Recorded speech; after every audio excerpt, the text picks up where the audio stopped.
when things aren't going your way or when you make a mistake? Do you find yourself, oh, I'm stupid, I'm an idiot, I can't believe I did that? And how would you feel if somebody else spoke to you like that? You may have a reframe that says, I made a mistake and I've been showing up really well and working really hard, and it's okay to make mistakes sometimes. So you're creating like an empowering statement that's not to pretend like there isn't a mistake or to deny that something isn't the way that you like it. It's to accept that you are still worthy, still deserving of being kind to yourself, of having compassion, of showing up for yourself anyways.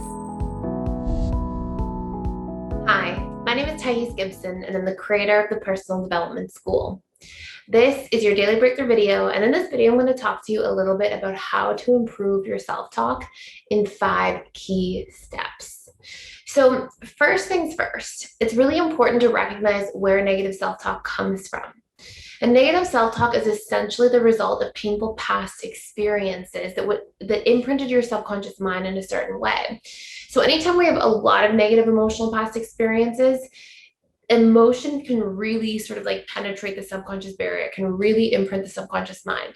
The more intense the negative emotion, the stronger the imprint can be. Also, the more repetitive the experience, as long as it's an emotional experience, also the stronger the emotional imprint will be. So if you, for example, have a really critical parent growing up, somebody who's constantly saying, this isn't good enough, this isn't done right, you need to do more of this, that's not proper, the repetition and emotion of that experience as a child is likely going to create a really strong subconscious imprint where you feel not good enough, or maybe you feel unloved or misunderstood. And so whenever we've got these strong emotional imprints, these beliefs about ourselves because of the repeated experiences we had in our life, or the really intense experiences we had in our life, this sort of becomes our story of ourselves at a subconscious level. And without our own conscious awareness, it also becomes our subconscious comfort zone. So we get really used to repeating these same stories back in the relationship to ourselves. You can imagine in a way that you can almost internalize your parents or caregiver or coaches or mentor, whoever you were around a lot in your life. It's almost like you internalize part of them, and that becomes your own internal dialogue in the relationship to yourself a lot of the time. So we tend to get these imprints, and this can also be from like really critical and intense relationships we have in our like marriages growing up, in our adult life, things like this. So anything we're repeatedly exposed to with a strong emotional component often literally becomes the way we treat the relationship to ourselves, the way we literally treat ourselves, period. So there's 5 steps you can take to start like rewiring this and changing this if you're realizing that your negative self-talk is not serving you. And especially if it's like a little bit exhausting, or it feels draining, or it's diminishing your self-esteem. And it's really important to recognize, before I give you these 5 steps, that literally our self-talk is what creates the seeds of everything in our life. It's what creates what we believe we're capable of doing, what we set out to do, what we self-sabotage versus what we go after, what we show up for consistently, what we enjoy, what makes us feel empowered and seen and important. Like literally our self-talk affects everything. It affects our career, it affects our relationships, romantically, with friends, with family members. Literally it spills into everything. It creates part of the perceptual worldview that we have of both ourselves and other people. And so when our self-talk is not in our own hands, and when we don't have a good relationship to our self-talk, then we don't really have a good relationship to ourselves. And so it's really important that we get clear about this and rewire this. And by the way, I'm traveling a little bit today, so if you see me in a different location and it's confusing, that is why. So anyways, so step 1, if we want to create change, you have to first realize the impact, of course, of your negative self-talk. I really want you to ask yourself, when I make mistakes or when things don't go my way, how do I communicate to myself in my mind? How do I think about situations? What's my internal dialogue like? And how would I feel if somebody else treated me the way I treat myself in these situations, spoke to me like I'm speaking to myself in my internal dialogue, okay?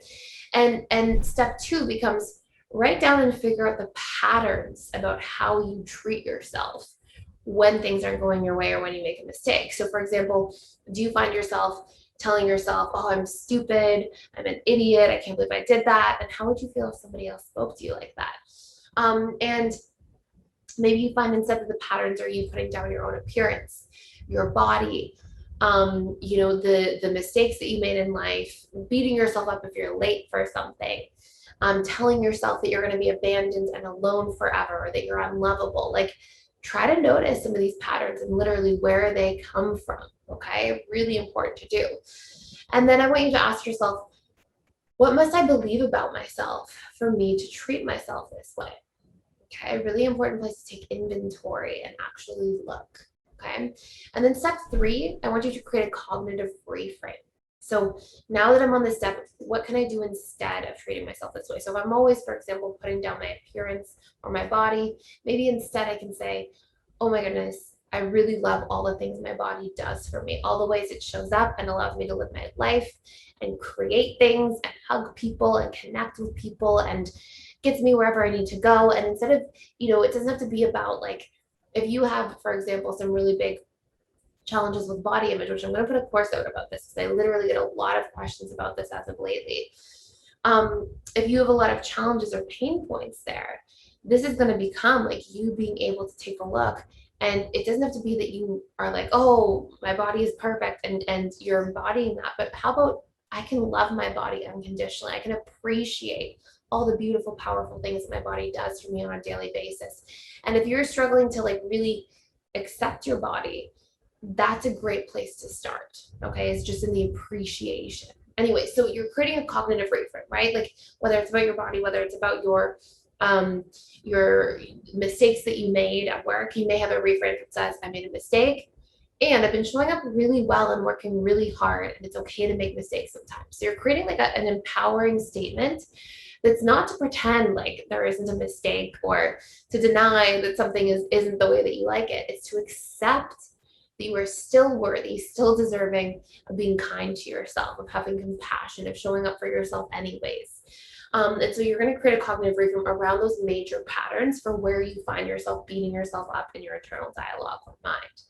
And then step 4, you want to really repeat and feel about this. This is a really important part of subconscious reprogramming. And by the way, if you want to do a deep dive into like how to reprogram your subconscious mind, we have an amazing course on this that you can get started by clicking the link below, and it'll give you access to all of our courses for 7 days. And that course is the subconscious reprogramming course, and there's 21 different tools in there for you to do a deep dive into subconscious reprogramming patterns and really understand the way your subconscious mind works and how you can really create major shifts, because for change to happen, it has to be at the subconscious level. So in step 4 here, you'll repeat and feel about this cognitive reframe regularly. You can make it a part of your morning routine, evening routine. It can be something you do throughout the day.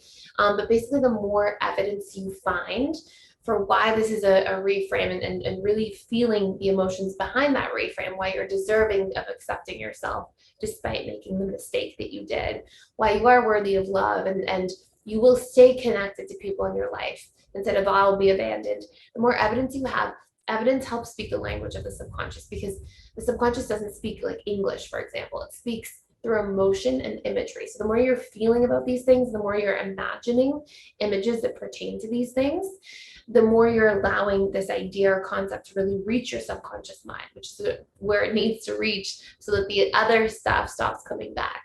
And then step 5 is to really commit to this for at least 3 weeks.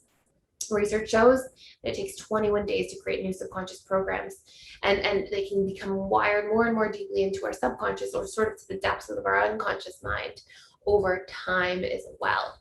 So the more we do this, the more we feel about it, the more we commit to it, and we're consistent, the more we can transform our self-talk altogether. So hopefully this makes a whole lot of sense. You can check out that subconscious reprogramming course by clicking the link in the description box below, along with all of our 44 other courses we currently have. Thank you for being here. Thank you for watching. Please like, share, and subscribe, and I will see you in the next video.